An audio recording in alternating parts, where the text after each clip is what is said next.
Rafiki yako unatembea naye aje, ndugu yako unatembea naye aje, mke wako unatembea naye aje, mume wako unatembea naye aje. Je, katika ufalme ambao uko ndani, kwa sababu huko katika ufalme wa mbinguni, je, unatimiza vile ilivyo? Mtumishi wa Mungu ambaye amemchua Bwana yafaa siku zote anakuwa katika toba. Ukikaa hivi, kuna vitu ndani mwetu wapendwa, sema amen. Amen. Mtu si ya kwamba kuona umepepa Biblia sasa, ama useme unajua mimi ni pastor, lakini wakati unapita, mara unapita hususan katika maongeo yako, mori katika kutembea kwako, mzee Oponyo, vile unavyokaa na kuongea, watu wanaangalia wanasema haikosi huyu ni mtumishi wa Bwana.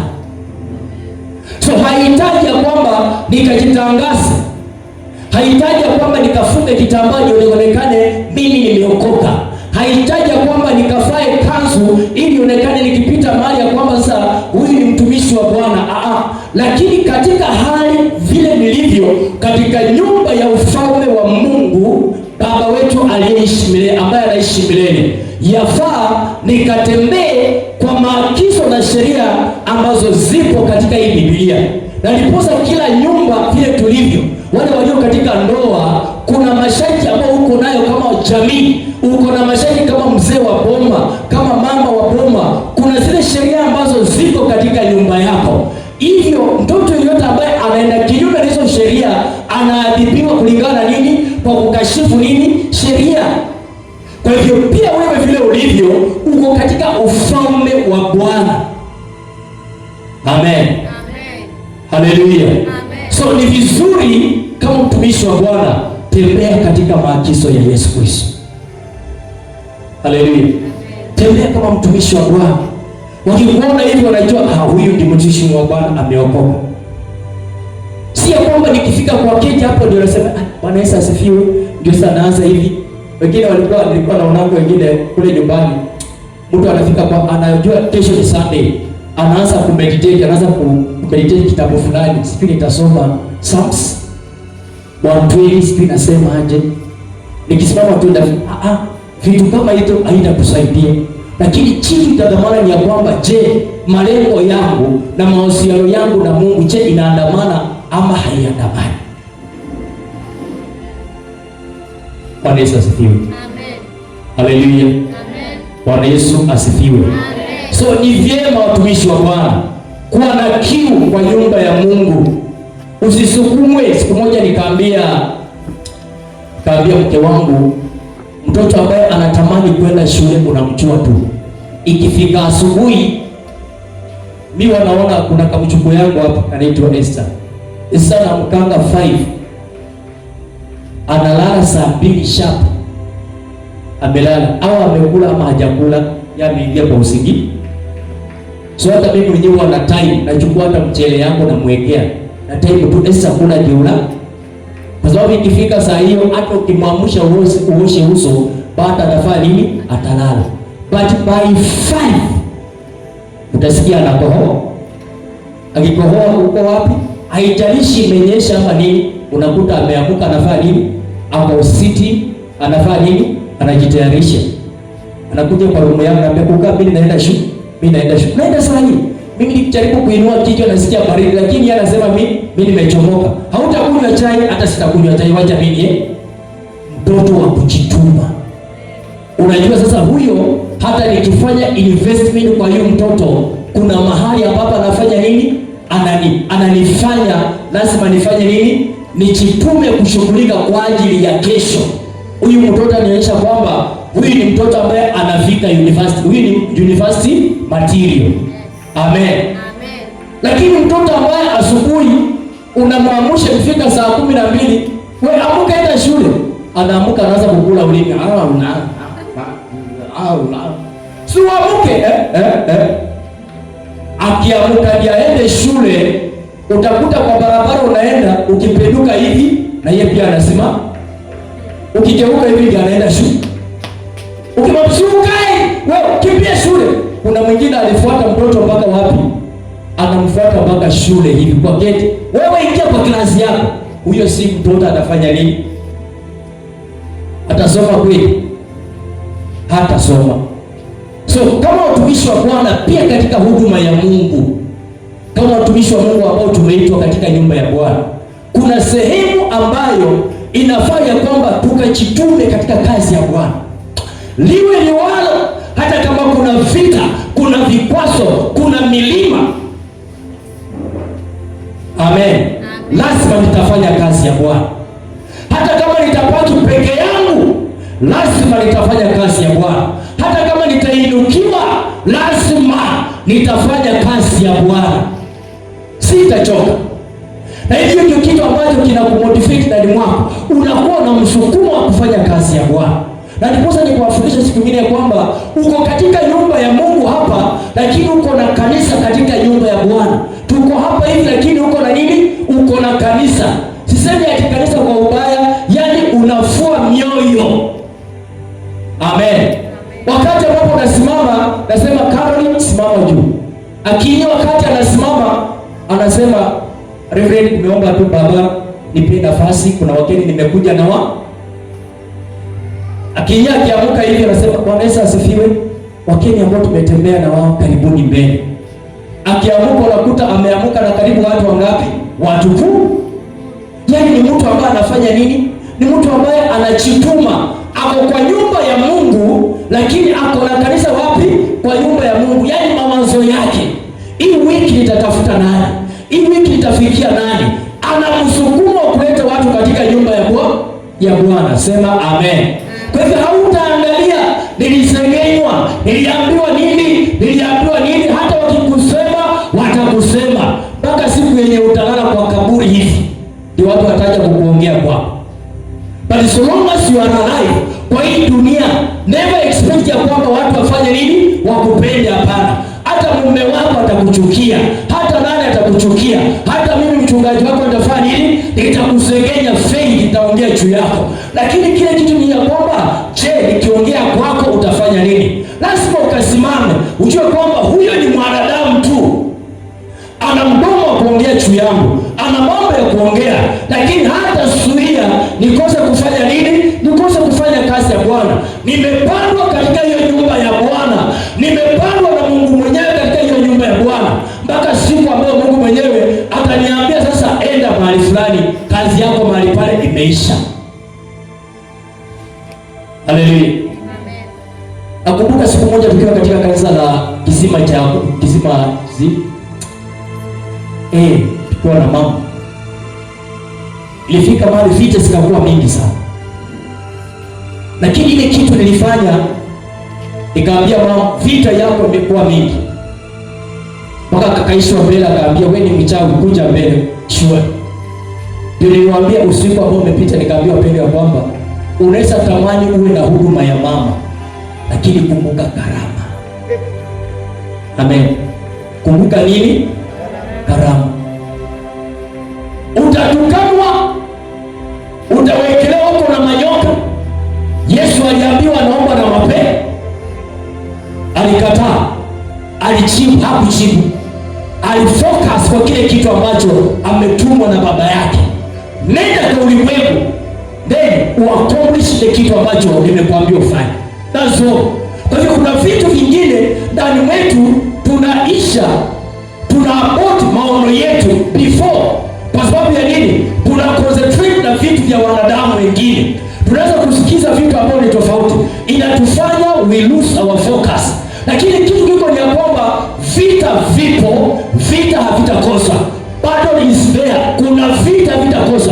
Kwa mtu yote ambaye ameokoka, amemchua Bwana, Biblia inasema kwamba Yesu akasema, na anayetaka kunifuata mimi na achikane yeye mwenyewe na uchukue msalaba, anafanya nini? Anifuate. Kwa hivyo msalaba kuchukua, kuchikana na kuchukubali ya kwamba nitaongelewa, nitataruliwa, nitatolewa uchi nguo, nitafanyiwa nini. Lakini kwa haya yote, so long as Yesu alitangulia, alitolewa nguo kwa msalaba, akatukanwa, akaambiwa kila kitu. So who am I? Lazima itatokea kwangu, lakini kitokea ninaangalia maana Yesu alifanya nini? Alishinda.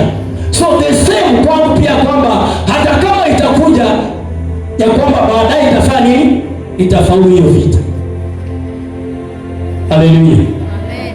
Bwana Yesu asifiwe. Amen. Ndio wakati mwingine naambianga mama afika baza, mbona wewe haupitiangi hii majaribu?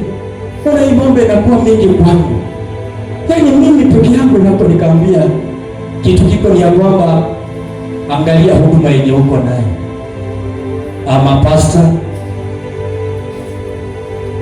iko na Biblia, wewe Mungu ameniambia. So huko ngambo ingine, mimi niko ngambo ingine, wewe ngangana na ya. Sasa nitafanya nini? Hata kama mwingine anakuwa mikala mpaka anasema, sasa mimi ni mzee wako, ya mimi ni mume wangu, mke wangu, yaani uweze kunisaidia. Unamwambia hii si ya mke na bwana, na siwezi kusaidia hapo. Mimi namwambianga ndio sinificha. Namwambianga ya Mungu ni kusaidia ati bwana na bibi. No, never. Usiniingize kwa hiyo vitu hapa. Kitu kiko ni ya kwamba palilia huduma na muingize kwa Biblia. Unajua Biblia, angalia kina Danieli, angalia kina Shadraka, Abednego, unaangalia wanaingizwa wapi? Wanarushwa kwa tanuru ya moto. So wewe ni nani? Angalia kina Elijah, yale wanapitia vitu mbalimbali. Angalia Elisha, anapaki peke yake mpaka Jezebel anafanya nini? Uzita hao, anamtafuta Mungu mpaka anafika mahali anasema afadhali nikufe, anaamua kukufa. Lakini wakati anasongea ati akufe, naye Mungu anatuma malaika, anamwambia Elisha, amuka ukule, maana mbele yako kuna safari. Kwa akili anasema nimechoka, lakini Mungu anamwambia bado mbele yako kuna nini? Kuna safari.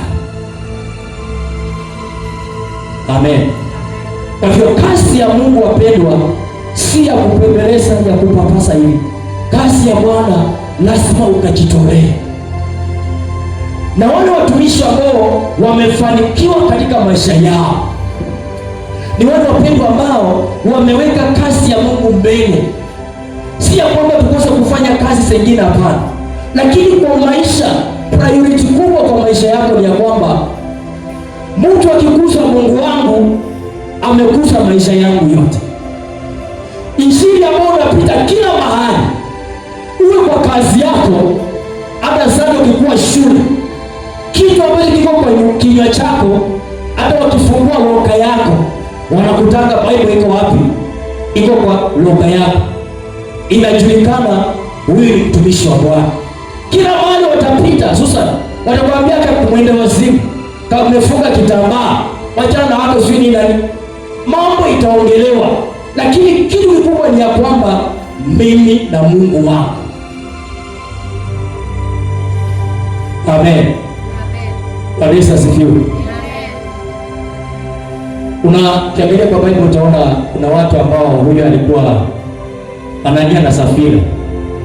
Safira anafika mahali, Anania wanakuja na mtanganya na Roho wa Mungu. Nitatoa shamba, nitauza, nitaleta yote kwa nyumba ya Mungu.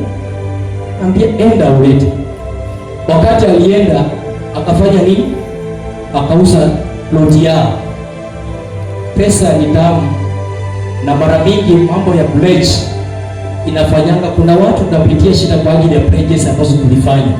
Hata kwa makanisa ambayo tulikuwa ulimeke pledge somewhere kwa church fulani ya kwamba itatoa mapati mbili, itatoa simiti, lakini ukatoka huko pamoja na sisi. Tuseme ni baya, lakini unafika mahali unakuja kwa mtumishi wa Mungu, ambie nilifanya pledge mahali fulani kwa kanisa nilikuwa. Je, mtumishi, hii kitu nitafanya namna gani? Kwa sababu any pledge ambayo umefanya, hiyo umeweka nadhiri mbele za Mungu, iliandikwa. Na utakuta itakukaribu kwa maisha yako mpaka na watoto wako. So ni vizuri kuambia utumishi wa Bwana kwamba nitafanya aje kwa jambo hili. Unaweza amua ununue nini? Ununue mabati uweke, ama unaweza kuamua kwamba acha ninunue hiyo kitu nilinunua, nipeleke kwa madhabahu mahali nilipo, but before waje nikaulize watumishi wa Mungu nilio na wao. So Anania na Safira wanatanganya. Akakuja akasema tuliuza vile tuliuza. Mliuza Petro akasema mbona unatanganya Roho wa Mungu? nini? Akaanguka chini na akakufa. Bibi yake pia akakuja hivyo hivyo. Wakati walikufa wakaenda wakazikwa. Kile kitu ilifanyika na kwamba on Sunday ndio hiyo huduma ama hiyo kanisa ilijaa watu kuliko siku nyingine, lakini ujumbe ulishafika ya kwamba Petro, Roho wa Bwana amesababisha watu wawili wamekufa. Kama ni kanisa, watu watakaa wapi? Watu watakuja kwa kanisa? Reverend Wanyonyi na Mama Esther, kuna watu walikuja kwa nyumba ya Mungu, Susan ama Akini ama Janet, kuja na mzee wake Martin, na wakafanya nini? Porojo fulani, kuuza ploti fulani ya tano na pesa, wakasema nini? Wakakula sehemu ya hiyo pesa. Sasa walileta ingine kwa kanisa, lakini hao watumishi wa Mungu wakakasirika, na hao wapendwa wakaanguka chini. Akini akaanguka, mzee wake akatangulia, Akini pia akaanguka, wote wakakufa. Watasema sinawaambia ama ni nini? Kanisa sifiwe. Sijui nawaambianga. Sasa sikia unabii wangu zimetimilia. Tunaona ile mambo yanafanyika. Lakini wale utakuta even on Sunday watu watakuja kwa kanisa na Bwana. Lakini wakati Anania na Safira walikufa, kanisa hiyo Sunday ndio ilijaa kujaa. Kwa sababu hawakuruhusu dhambi Petro katika nyumba ya Bwana. Amen. Kanisa sifiwe. Nataka tuingie kwa Biblia kwa ajili ya wakati.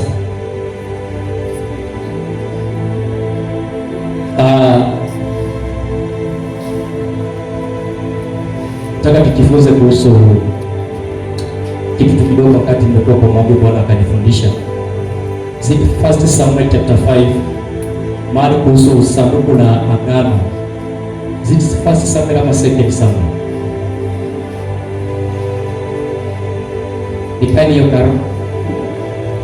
Kwa second. First Samuel. Amen. First Samuel please, chapter 5.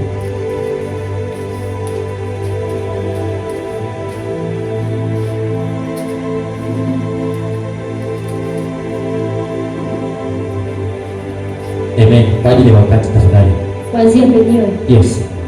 Inasema, basi Wafilisti walikuwa wamelichukua sanduku la Mungu, wakaenda nalo kutoka Ebenezeri hata Ashdodi. Basi Wafilisti walikuwa wamechukua nini? Sanduku, the Ark of Covenant, wakaenda nayo mpaka wapi? Ebenezeri hata Ashdodi. Wafilisti wakalichukua sanduku la Mungu. Wafilisti wakalichukua sanduku la Mungu, wakalitia katika nyumba ya Dagoni. Wakaliweka katika nyumba ya Dagoni. Wakaliweka karibu ya Dagoni. Na watu wa Ashdodi walipoamka alfajiri siku ya pili, kumbe Dagoni imeanguka chini kifudifudi mbele ya sanduku la Bwana. Wakaitwa Dagoni, wakaisimamisha mahali pake tena. Hata walipoamka kesho yake asubuhi, kumbe Dagoni ilikuwa imeanguka chini kifudifudi mbele ya sanduku la Bwana. Na kichwa chake Dagoni ni vitanga vya mikono yake vyote viwili vilikatika, vipo vimelala kizingitini. Dagoni ikasalia kiwiliwili chake tu. Kwa hiyo makuhani wa Dagoni na mtu awaye yote aingiaye nyumbani mwa Dagoni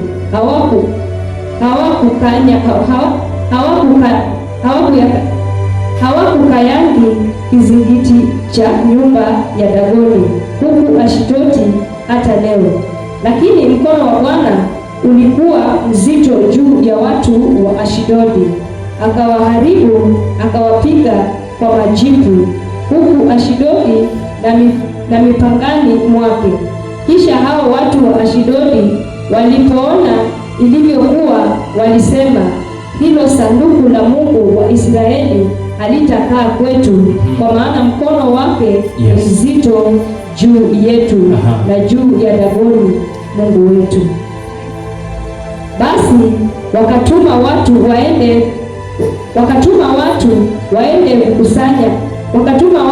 waende kuwakusanya kwao mashehe wote wa Filisti, wakasema, tulifanyie sanduku la Mungu wa Israeli. Nao wakamjibu, sanduku la Mungu wa Israeli na lihamishwe liende Gathi. Wakalihamisha sanduku la Mungu wa Israeli. Ikawa walipokwisha lihamisha, mkono wa Bwana ulikuwa juu ya mji huo kwa kufadhaisha sana. Wakapiga watu wa mjini wadogo kwa wakubwa, wakapatwa na majipu. Wakalipeleka sanduku la Mungu mpaka Ekroni. Ikawa sanduku la Mungu lilipofika Ekroni, watu wa Ekroni walifanya kelele, wakasema, wamelileta hilo sanduku la Mungu wa Israeli kwetu, hata kutuua sisi na watu wetu. Kwa hiyo wakatuma watu waende wakakusanya mashehe wote wa Wafilisti, wakasema, jiondoeni hilo sanduku la Mungu wa Israeli liende tena mahali pake, ili lisituue sisi wala watu wetu, kwa sababu kulikuwa na fadhaa kubwa sana mjini mote. Mkono wa Mungu ulikuwa mzito mno huko, na wale waliokufa walipigwa kwa yale majipu, na kilio cha mji kikafika mbinguni. Tunajifunza kuhusu how to win in every battle. How to win in every battle. Jinsi ya kushinda katika kila nini? Katika kila vita. Si sawa? Bwana Yesu asifiwe. How to win in every battle. So hapa ingawaje hatuko tumefikia kilele chenyewe mali pale wakati Daudi alikuwa amechukua ile sanduku la agano, bali Biblia inatuambia kwamba sanduku la agano ama Ark of the Covenant, hii sanduku la agano, Biblia inatuambia kwamba mara mingi ili sanduku la agano ndio ilikuwa siri ya watumishi wa Mungu wa Israeli kushinda vita. Kila mahali walikuwa wanaenda walikuwa wanashinda vita. So ikafika mahali wa Filisti wakaangalia ni kitu gani ambacho kinasaidia hawa wapendwa ama hawa watu kushinda vita siku zote. Wakachunguza na ikafika mahali wakajua kwamba siri ya hawa watu kushinda vita ni nini? Ni sanduku la agano. So kile kitu walifanya, wakafika mahali katika utawala ule ambao ulikuwa ni utawala wa Sauli. Hawa watu walifika mahali mambo ikakuwa ni mingi, wakatafuta njia na wakateka nyara sanduku la nani? La agano la Mungu. Wafilisti wakalemea Waisraeli. So mpaka ikafika mahali wakachukua nini? Sanduku la agano la nani? La Mungu. Wakati walienda na hii sanduku la agano la Mungu, ni kwa mfano ni kama vile saisi mtu akikutoa roho ndani mwako utafanya nini? Utapumua tena kweli? Si utakuwa umeisha. So hawa Wafilisti waligundua the secret ya hawa kushinda vita ilikuwa ni nini? Ilikuwa ni sanduku la agano. So wakalichukua na wakaenda na hiyo sanduku la agano mpaka wapi? Mpaka katika nyumba ya miungu zao. Hiyo nyumba ya miungu zao kulikuwa na miungu ndani inaitwa nani? Inaitwa Dagon. Huyo ndiye alikuwa mungu wao. Walikuwa wakienda wakiinamia. Kuna vitu mbalimbali hata ukienda nyumbani mahali tumesaliwa, utapata katika every family ama kwa clan, utapata kuna clan fulani wameweka nini? kuna miungu yao ambao wamefanya nini? Wameinua. Watu wanaenda huko, wanaenda wanafanya nini? Wanainamia, wanafanya vitu zao. Amen. So hawa wapendwa, wakati walichukua hii sanduku la agano la Mungu, wakalifikiria kwamba ni kitu cha kawaida tu, wakalipeleka mpaka katika nyumba ya Dago ya Ashdod, sehemu hiyo. Wakati waliingiza kwa nyumba yao, then kitu kikafanyika ya kwamba miungu yao ikaanguka, ikakatika mara mbili katikati. Mambo ikaanza kufanyika ambayo si ya kawaida. Ikafika mahali hao watu wakasema, Waashdodi wakasema, haiwezekani, tunateseka kwa ajili ya hii sanduku la agano. Kwa hivi hatutakaa na hii sanduku la agano hapa, lazima tutafanya nini? Lihamishwe, litoke hapo, kwa sababu tunateseka kwa ajili ya nini? Kwa ajili ya sanduku la agano la Mungu. Amen. Na ndiposa hata wakati mwingine umeshaona ukienda kama ni kwa jamii, kama watu wanainamia miungu zingine, ukienda mahali pale hamtaelewana. Kuna siku moja tulikuwa kwa gari tukienda Molo na mama, ukutana mama moja anakuanga nile vitu kwa Wajaluo anaitwa jogi. Inaitwa jogi ama jogi ama jogi. Inaitwa aje? Jogi. Yaani anafaa mtu ameshtuka sana, ni kama amekula chakula baridi. Sasa tukaingia kwa gari. Vile tuingia kwa hii gari, mama akasema, unaona huyu mama ako na vitu vya kwao, na hivyo vitu haviwezi kupelekana na nani? Na watumishi wa Bwana. Kuingia tukukaa kwa gari hivyo chini hivi, haitakuwa dakika mbili ini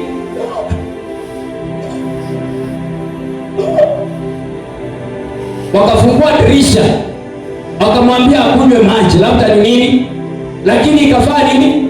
Ikaendelea, ilipita akafika mahali, kufika Sarika akasema, waje nishuke. Amen. Wakati alishuka akakuwa sawa, kwa sababu haiwezi kupelekana na nani?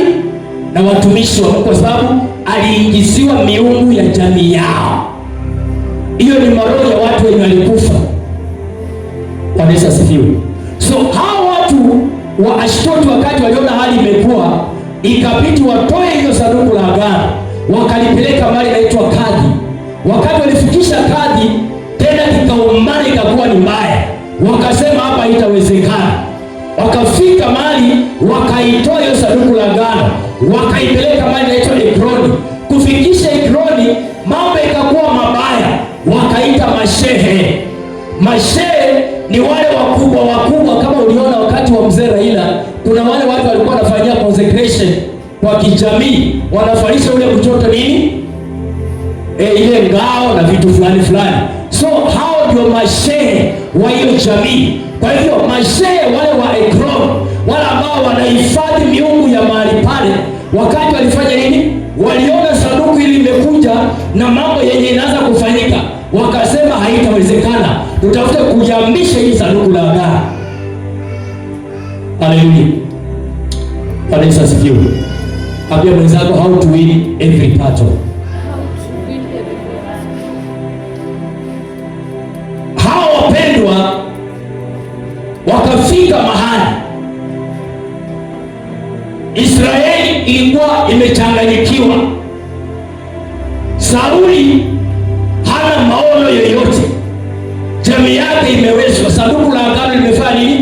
Limechukuliwa, hakuna njia itafanyika. Lakini Daudi mpaka mafuta wa Bwana wakajipanga na watumishi wengine, wakatafuta njia mpaka wakafanya nini? Wakalichukua sanduku la agano la Bwana. Wakati walichukua sanduku la agano la Bwana, wakapanga watumishi wa Bwana, mashehe, yani manabii, makuhani, wakatangulia wakishangilia, maana sanduku la agano limefanya nini? Limerejea. Haleluya. Wakati ambapo sanduku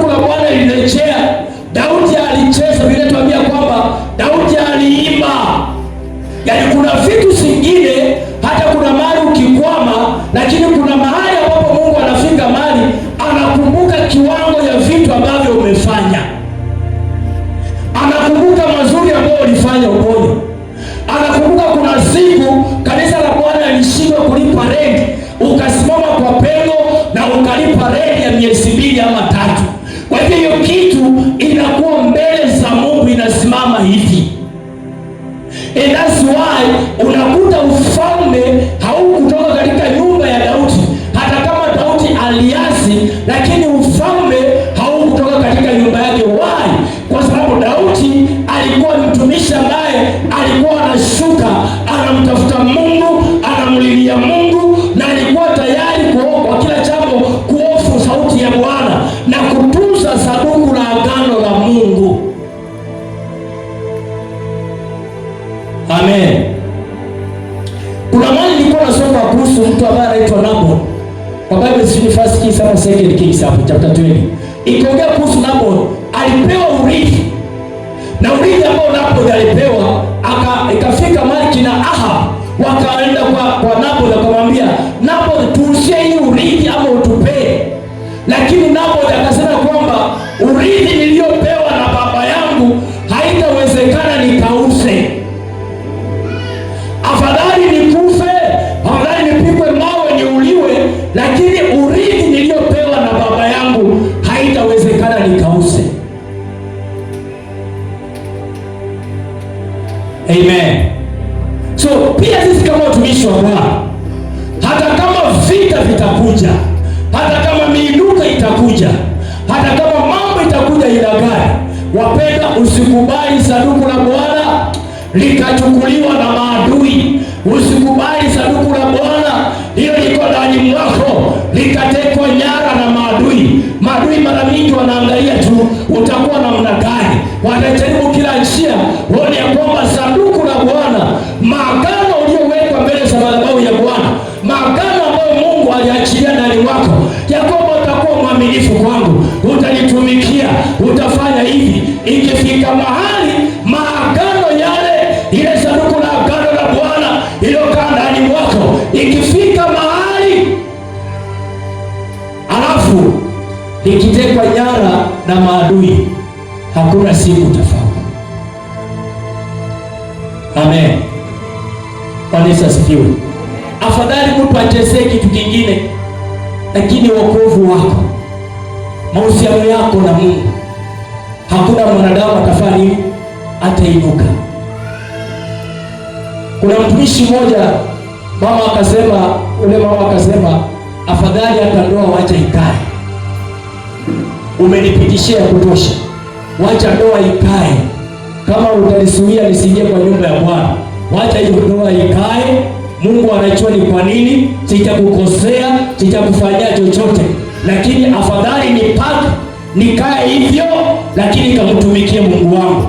Na hutanipata kwa usharati, hutanipata kwa dhambi, nitapaki hivyo mimi na Mungu wangu, na nitakutambua kama mume wangu, sitakifanya chochote kibaya, nitakutii. Lakini ikifika mahali pa kuniambia niache kazi ya Bwana, niache Mungu wangu, nitembee kwa njia nyingine, ikifika hapo afadhali kila kitu kikakae, lakini mimi na Mungu wangu nitapaki vile nitakavyopaki.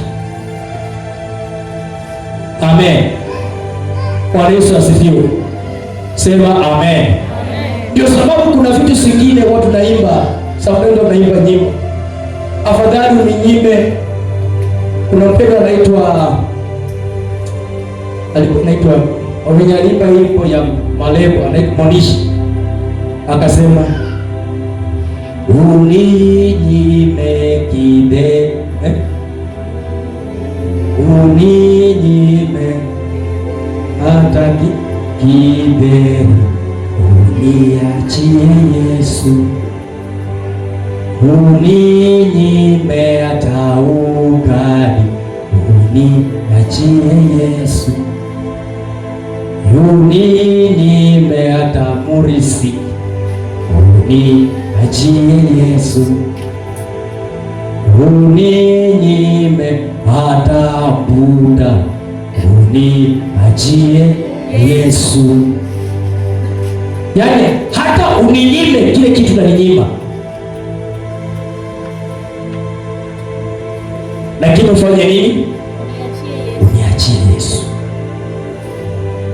Do whatever you can do, but kitu unaniachia, niachie Yesu peke yake. Nikasoma historia ya mtumishi mmoja, alikuwa anahubiri kule France na alikuwa kanisa la Catholic. Huyu mpendwa alikuwa anahubiri chini ya Bwana, na maadui wakakuja kwa crusade mara alikuwa akihubiri, wakaangalia na wako na kisu, wananoa upanga, kwambia si tutakwambiana yako kwa pulpit anahubiri, hao wananoa kisu, panga yao ile sharp wananoa. Wakati walifika mahali yeye anahubiri, anasema wacha wanoe tu, haina shida. Yaani mtu ambaye amechikana, haangalii situation yenye anaweza pitia ndani. Wakati ilifika, wale jamaa wakamrushia kisu, alishtukia kwa kuruseni tu, kisu imefanya nini? Na ikakata shingo, kichwa ikakatika hivi, akapaki na akaweka mikono hivi, kichwa ikapaki wapi? Kwa mikono. Na unajua ule mtumishi alitembea hivi akihubiri, kichwa iko hapa hivi, si kwamba imeanguka, ilianguka kwa mikono yake. Anatembea hivi na kichwa inaongea, bado inahubiri, mpaka wakati damu iliisha kwa hiyo kichwa, hapo ndiye akaanguka na akafanya nini? Akakufa. Yaani wewe tu leo unanyimwa ya kwamba mzee atakuletea nini? Sukuma, atakuletea kanyama, unasema hata wacha ikakae. Yaani kuna vitu ambavyo ni lazima you have to make a decision ya kwamba liwe liwalo, mimi na Mungu wangu. Daudi akasema halutakubali Wafilisti, watu ambao wajatahiriwa, wakachezea sanduku la agano la Bwana. Haitawezekana. Wakaandaa jeshi, wakasema tutaimba, tutatembea na sanduku la agano la Mungu. How to win in every battle ambao unapitia ndani. Ambia mwenzako, tunza sanduku la agano. Amen. Ambia tena, tunza sanduku la agano. Hizi zinaweza kuisha, vitu vinaweza kuisha, miinuko itakuja, mambo mbalimbali, lakini Daudi akashikana na makuhani, wakachukua sanduku la agano. Yaani kuna vitu ambavyo kwa maisha yetu, wakati uliweka kiapo chako kwa madhabahu ya Bwana, nitakuwa mwaminifu, ukaweka uhusiano wako, ukaweka agano lako la kindoa ya kiroho na Mungu. Wapendwa, ni vizuri ya kwamba tunza agano lako, weka sanduku lako la Mungu.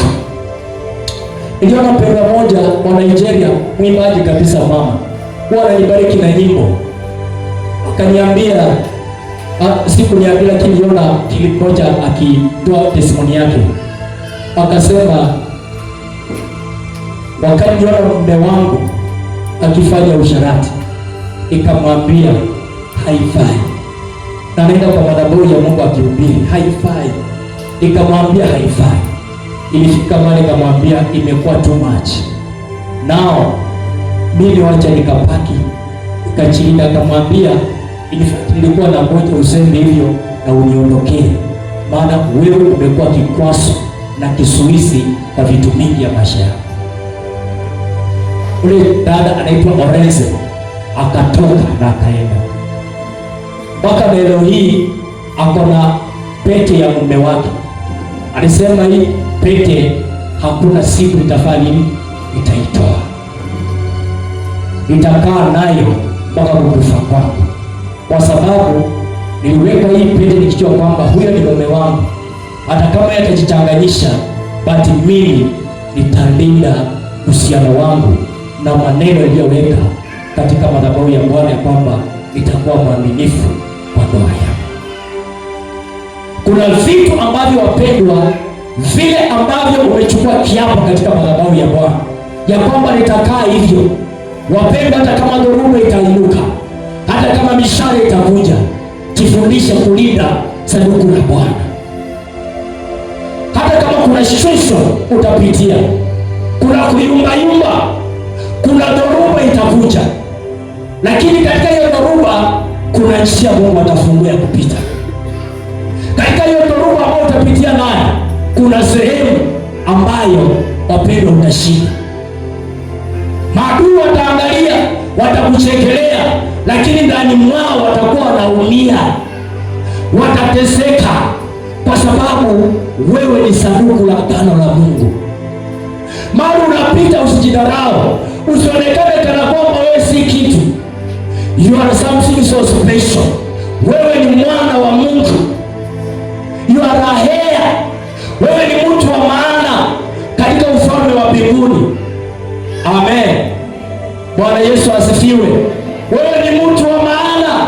Kwa macho ya mwanadamu unaweza onekana si kitu.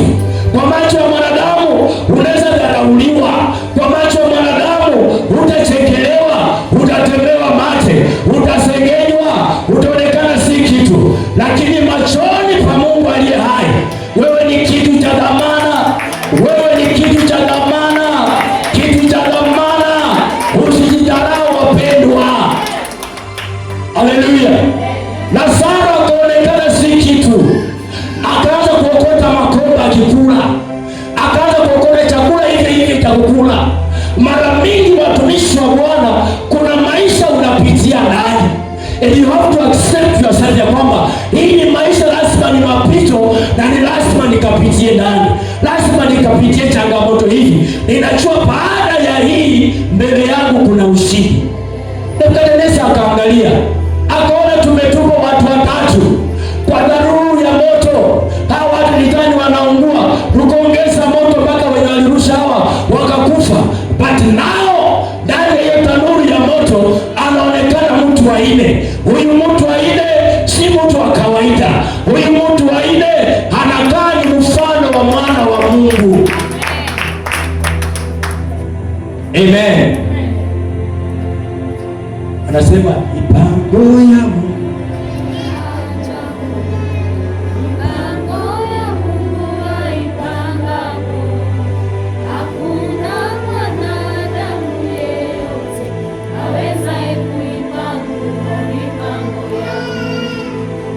yaani leo, asubuhi ya leo tukiwa akijiandaa kukuja, kaniambia nikaende mpango wa mtumishi wa Mungu mmoja kwa ajili ya huduma. Tukaongea na yeye, but nikakumbuka wakati tukiongea naye akaniambia, unajua, shukuru Mungu mahali Mungu ametutoa ni mbali, na mahali tumefika ni kwa neema ya Mungu. Na nikamwambia, na kweli tunazeeka ama nini? Kweli tunazeeka. Hata kuinama za hiyo kuinama unataka kuangukia mbele. Hii ni kawaida. Hii ni uzee. Lakini nishukuru Bwana mahali tumetoka, Mungu ametusaidia. Alipomwambia kweli ungefaa nguo kama hii, akasema wapi? Kama si Mungu. Nikakumbuka siku yenye tuliweka mawe kwa maji. Watoto wakalala usingizi kwa sababu hakuna chakula. Wakalala. Sababu nisasema, na kwa nini Mungu? Kuna vitu vingine hata kifo. Nilihubiri siku moja kwa Kakamega kwa matanga. Nikaambiwa pende kwamba hata ukinena kwa lugha kala hivyo, but kifo kikifika akichuangi lugha, kimekuja na kimekuja. So in life lazima pia tu experience hizo vitu. Lazima zitakuja. Kuna sometimes faith, utakosa pesa, utalaumu Mungu. Usiku ambao umepita nilikuwa kwa madhabahu ya Mungu, nikamwambia Mungu, wewe ni rafiki wangu wa karibu, nakupenda. Last week nilikata maneno. Sometimes unaongea na Mungu kama unaongea na Yesu, kama unaongea karibu. Naambia, unajua juzi nilikosa pesa mpaka nikakata tamaa. Nikaongea kwako mambo mengine msima mazuri. Yesu samehe. Rafiki yangu, una create friendship kwa njia kama hiyo. Never commit suicide kwa ajili ya situation unapitia. Usiache Mungu ati kwa sababu kuna nafasi unapitia nayo. Bwana Yesu asifiwe. Kuna vitu zingine zinakuja, wewe mwenyewe kuwa spy wa maisha yako, vile ambavyo unakaa hivi. Sometimes unafaa ujiulize, why am I here? Niko hapa kwa ajili ya nini? Unafaa ujiulize, where am I heading to? Inaelekea wapi? From here inaenda wapi? Where am I going? Amen. Yaani kuna vitu ambavyo yafaa uangalie na ujiulize kama mtumishi wa Bwana. Na katika safari hii expect mambo mazito. Wokovu lazima utarajie vita. Utarajie kila aina ya maneno. Kuna sometimes hata uponyo, wakati umeokoka unafikiria ndio saa hata Mungu amefungua millions of money. Unakuta ndio kwa nyumba unakunywa nduvia. Si ya kwamba uko na ugonjwa wa sukari, hapana. Kati unakunywa nduvia kwa sababu ya nini? Una ukafu. Unampenda wakauliza kwa nini wakati siku kwa Mungu pesa ilikuwa inakuja, napata hii pesa zinakuja. But then baada ya Bwana Yesu ninakupokea, maisha imekuwa ngumu, ninashindwa. Madhabahu yetu ndio iko na shida. Hapana, madhabahu sio shida.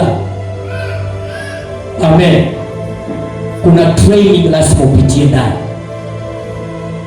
Na sometimes kuna vitu hata kama nabii atatabiri ama ataenda kwamba tumebarikiwa, tutabarikiwa. But Yesu anasema hata kama atabarikiwa, but before abarikiwe lazima apitie hii ni test. Lazima apitie. Na kupitia you have to accept ya kwamba lazima nipitie hii. Na itakuja ile ambayo unataka kwamba nitapitia hii, hapana. Inakuja yenye Mungu mwenyewe anakupangia. Na iko so painful. Ingine kuja atakupitia kwa mume wako. Umemwamini kwa ndoa.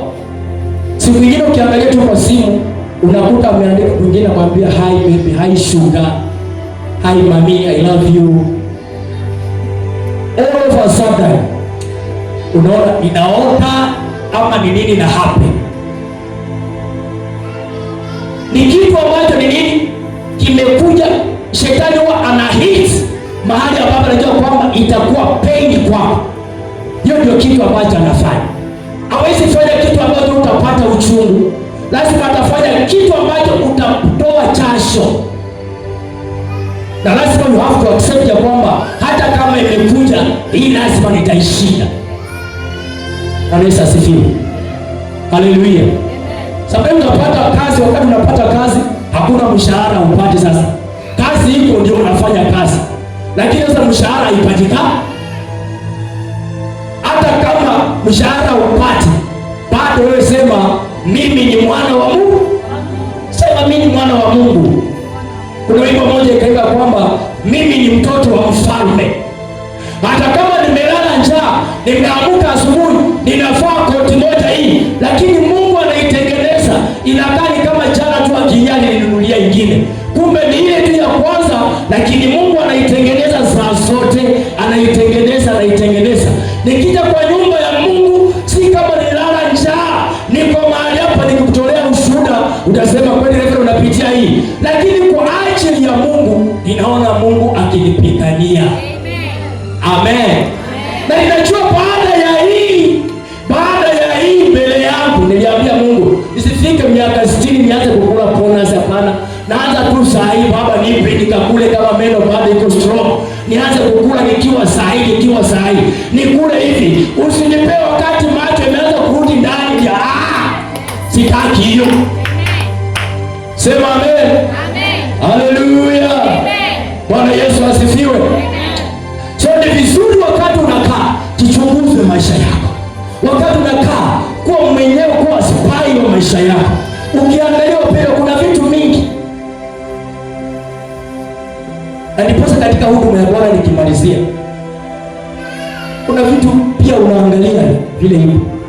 Niliambia mpendwa mmoja vizuri sometimes akaniambia kanisa langu bwana, kanisa haliendelei, nimejaribu hii nikamwambia sasa hapo mimi siwezi kuomba.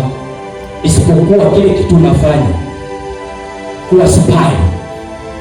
Na kuwa spy ni ya kwamba watu wanaenda wapi? Ndio wengine wameenda kwa kanisa lingine ya jirani. Tuma spy wako mmoja ama wawili waende kwa hiyo kanisa yenye hao watu alafu ingia hapo, enda na mtu mmoja wawili waingie hapo, wachunguze chenye kinafanya waingie kwa hiyo kanisa nini. Chukua hilo leta kwa kanisa. Amen. Wanaweza sifiwe. Jiposa niliambia mpendwa mwingine hapa siku moja, akaniambia baba, hii vyombo lazima tuiombee, kuna maroho. Nikamwambia hii ni mambo ya elektroniki, hakuna maroho hapa. Maroho hapa hakuna maroho kwa hiyo vyombo. Hii tu ni mambo ya elektroniki, tujue tu hii vyombo imesaika, tufanye nini? Inafanya fanywe saa itengenezwe. Hapa hakuna maroho, hakuna maroho. Amen. Ukitaka ufanye kazi kama akija unataka kufungua hoteli, kitu cha kwanza chenye unafanya kuwa na akili ya juu. Amen. Enda kwa hoteli ya jirani mwingine kwenye karibu unafungua, enda huko kufanya spy, ingia kwa hiyo hoteli, angalia vile anapika chakula, anapika aje, supu mingi ama inakaa aje, angalia jikoni vile iko, chunguza. Ukishaangalia hata ongea tu na clients wale wateja wako, na hii chakula yenyewe amejaribu kupika lakini usafi. Amen. Sema tu nini? Usafi ndio shida. Baada ya hiyo isimalize wiki, fungua hoteli. Ukifungua hoteli, wale wateja wote walikuwa wapi? Wamefanya nini? Si wameingia juu ya nini? Uliingia huko na ukaona shida, ukasema na hiyo hoteli ni nzuri lakini usafi. Kesho na wewe fungua hoteli hapo, wacha watu wafanye nini? Waingie ndani, wakikula chakula na kula chakula ambao nasikia na kweli hapa kuna kitu cha dhamana. Bwana Yesu asifiwe. Haleluya. Usimame tu kwa miguu zetu.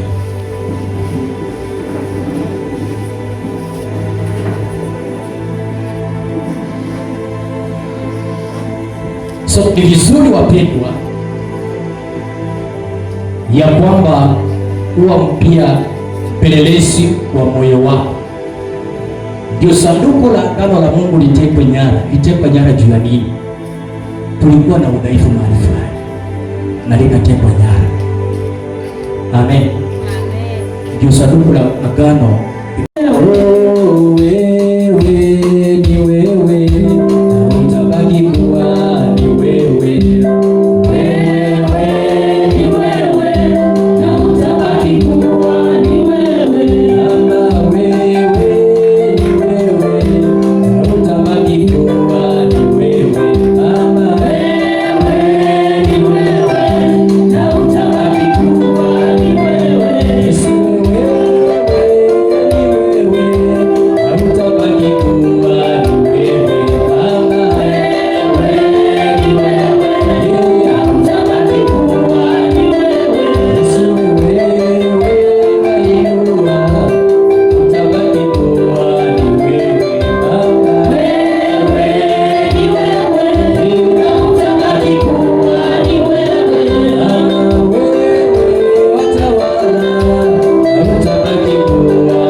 Roho wa Bwana apenye ndani mwao, kibali kibaba. Oh, asante Baba. Oh Yesu, oh Yesu, hakuna kama wewe Bwana. Oh, asante Baba. Oh, kila roho yoyote adui mara aliteka nyara, tunakufanya leo. Chochote kiliibwa ndani mwao, chochote kilichukuliwa, chochote kilitekwa nyara, ili uzao wa Yesu, chochote kilichukuliwa, rejesha Baba. Shetani hauna nafasi leo, tunakukanyaka, tunakukanyaka, tunakukanyaka, tunakukanyaka, tunakukanyaka. Hauna nafasi kwa maisha yao, hauna nafasi, hauna nafasi. Shetani hauna nafasi mahali popote, majomi yao, watoto wao, hauna nafasi kwa huduma yao. Kilichochukuliwa, kilichochukuliwa. Shetani, tunakuamuru leo, hauna nafasi. Toka ndani mwao, toka sasa. Achilia, achilia kilichochukuliwa, achilia, achilia, achilia, achilia ya uibaji, achilia ya maono, uombezi, achilia, achilia, achilia, achilia, achilia, achilia sasa kilichochukuliwa, achilia uombezi, uibaji, achilia, achilia Baba, achilia, achilia Baba, achilia leo, achilia, achilia haya kwa vichwa vyao. Yesu, shuka Bwana ndani mwao, shuka sasa. Yesu, shuka, shuka Baba, Baba tawala.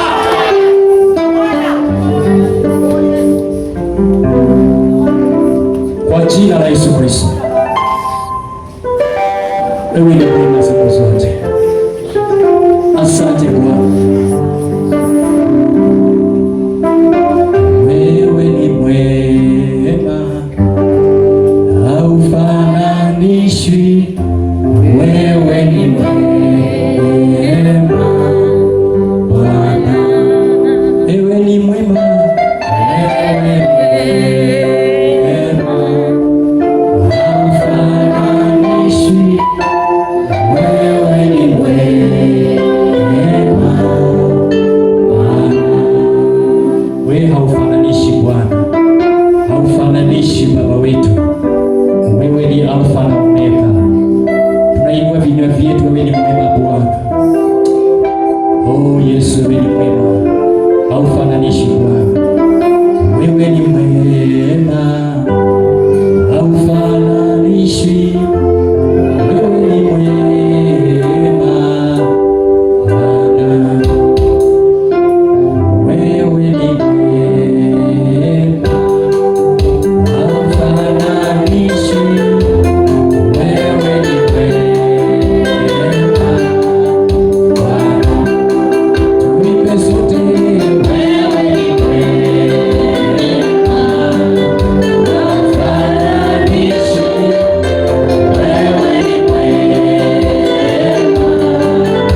Wewe ni mwema Bwana, wewe ni mwema.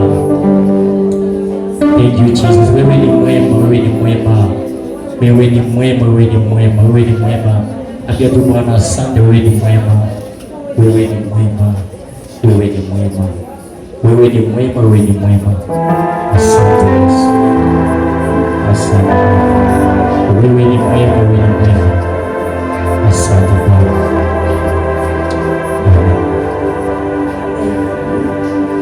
Bwana Yesu asifiwe.